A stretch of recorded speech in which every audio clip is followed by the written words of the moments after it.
ایک بدبخت نے کہا کہ مسلمانوں کو اگر کمزور کرنا ہے تو ان سے 4 چیزیں چھین لی جائیں. 4 چیزیں جب مسلمانوں میں موجود ہیں تو یہ کمزور نہیں ہو سکتے.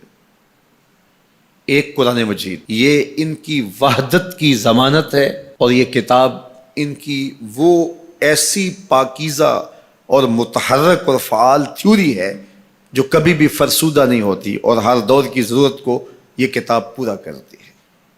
اور یہ اس غیر متبدل کتاب کے ذریعے سے گرے ہوئے بھی اٹھ پڑتے ہیں. تو اس کتاب کو اگر ختم کر دیا جائے تو یہ تسخیر کیے جا سکتے ہیں. دوسری بات، ان سے حج ختم کر دیا جائے.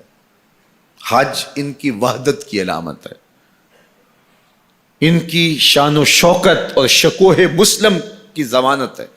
لہذا حج ختم کر دیا جائے تو ان کو تسخیر کیا جا سکتا ہے. تیسری بات، ان سے جہاد کا خاتمہ کر دیا جائے. جہاد ختم ہو جائے گا تو یہ کمزور ہو جائیں گے. چوتھی چیز، ان کے سینے سے عشق رسول چھین لیا جائے. محبت رسول اس کے سینے سے کھینچ لی جائے. اگر یہ دولت نہیں رہے گی تو یہ مٹی کے مجسمے ہوں گے اور ان کے اندر کچھ نہیں ہوگا. وہ فاقہ کش جو موت سے ڈرتا نہیں ذرا، روح محمد اس کے بدن سے نکال لو. تو کہا یہ 4 چیزیں اگر ان سے چھین لی جائیں تو ان کو تسخیر کرنا آسان ہوگا. اب ان میں سے 2 چیزوں پر جب محنت کی گئی تو جہاد کے خاتمے کے لیے مسلمہ پنجاب مرزا قادیانی کو کھڑا کیا گیا، اور اس کا کام یہ تھا کہ مسلمانوں کی ذہن سازی کرے کہ جہاد ختم ہو گیا ہے. اور وہ خود لکھتا ہے کہ میں نے جہاد کی ممانعت پر اتنا کچھ لکھا ہے اور اطراف و اکناف میں بھیجا ہے، اگر وہ جمع کرنا ممکن ہو تو 300 الماریاں بھر جائیں. اتنا کچھ میں نے جہاد کی ممانعت میں لکھا ہے. تو وہ اس ایجنڈے پہ آیا تھا.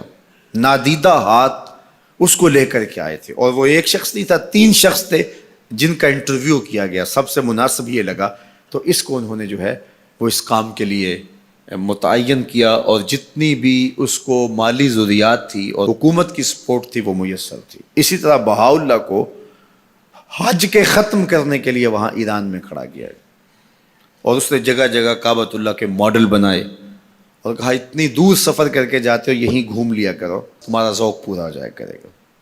اب یہ 2 لوگوں کو نادیدہ ہاتھوں نے ان 2 چیزوں کو ختم کرنے کے لیے، جہاد اور حج کو ختم کرنے کے لیے تیار کیا تھا، اور ان کے اوپر اس زمانے کے اندر انہوں نے کروڑوں روپے لگائے تھے.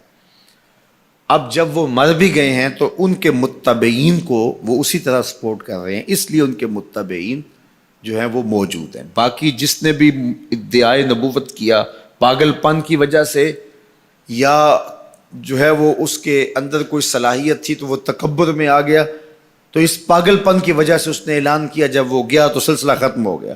لیکن یہ جو 2 لوگ تھے ان کو باقاعدہ نادیدہ ہاتھوں نے کاشت کیا تھا اور پھر پانی دیا تھا، اور اب یہ کٹ گیا ہے تو نیچے سے ان کی پنیری کو وہ اب بھی جو ہے وہ پانی دے رہے ہیں اور گوڈی کر رہے ہیں، اور مسلمانوں کے اندر رخنہ اندازی کے لیے انہوں نے ہمیشہ ان کو فعال رکھا ہے اور ان کو ہمیشہ وسائل فراہم کر رہے ہیں. اس لیے امت کو ان سے محتاط رہنے کی بہت زیادہ ضرورت ہے، چونکہ یہ نادیدہ ہاتھوں کے مہرے ہیں جو مسلمانوں کو نقصان دینے کے لیے اور ان کے اندر سے ان جذبوں کو ختم کرنے کے لیے جو ہے وہ دن رات کوشاں ہیں، اور مغرب کی جاسوسی اسلامی ممالک سے کر کے جو ہے وہ ان کو فائدہ پہنچاتے ہیں. اور مسلمانوں کے لیے بالخصوص پاکستان کے لیے یہ مرزائی اس قدر خطرناک ہے کہ علامہ اقبال علیہ رحمہ نے اس زمانے میں کہا تھا، ابھی پاکستان بننے جا رہا تھا، آپ نے کہا تھا کہ مرزائی اسلام کے بھی غدار ہیں، پاکستان کے بھی غدار.